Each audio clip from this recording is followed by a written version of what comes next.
Salah seorang di antara cucunya Rasulullah yang bernama Sayyiduna Al-Hasan pernah berjalan dengan putranya. Di beberapa tempat dia berjumpa dengan orang pedalaman yang benci kepada keturunan Rasulullah, karena keturunan Rasulullah ini dibenci dari semenjak zaman dahulu, bukan sesuatu yang baru. Sampai Allah katakan dalam Al-Quran, inna syani'aka huwal abtar, sesungguhnya orang yang mengatakan kamu tidak memiliki keturunan, wahai Muhammad, dialah yang tidak memiliki keturunan. Padahal ada di dalam Al-Quran. Loh, memangnya keturunan Nabi masih ada? Ada saja yang bertanya seperti itu.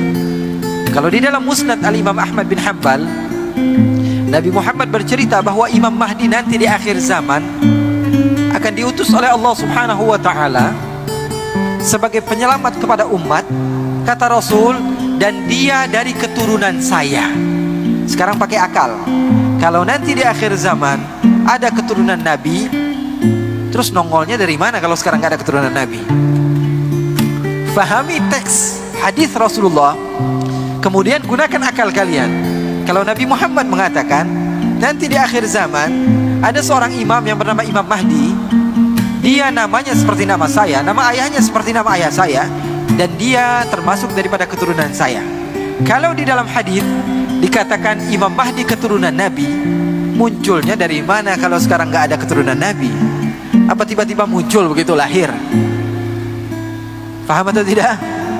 Sayyidina Hasan suatu saat sedang berjalan-jalan, tiba-tiba ada beberapa orang yang datang dari luar kota Madinah mengejek Sayyidina Hasan. Dia bilang, "Hei, kamu ini orang zalim. Hei, kamu ini mengaku cucu Nabi tapi kamu tidak berakhlak. Kamu ini adalah orang yang fahish. Kamu ini adalah orang yang begini dan begitu." Diejek. Anaknya udah marah nih.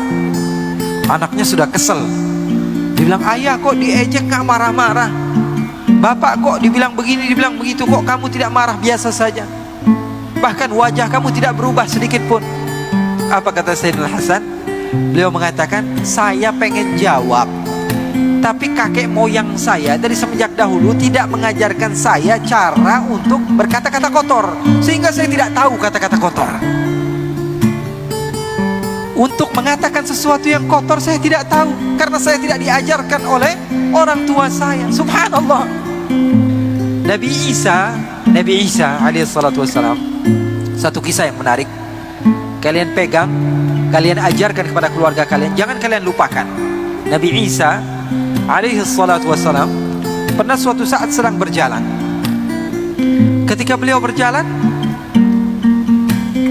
tiba-tiba ada sebagian orang yang mengejek Nabi Isa. Dikatakan, "Wahai Isa, kamu ini penjahat. Wahai Isa, kamu ini perusak dunia. Wahai Isa, kamu ini adalah orang yang tidak benar." Nabi Isa tersenyum dan mengatakan apa? "Jazakumullahu khaira. Terima kasih banyak, semoga Allah membalas kamu." Diejek lagi, "Kamu pembohong.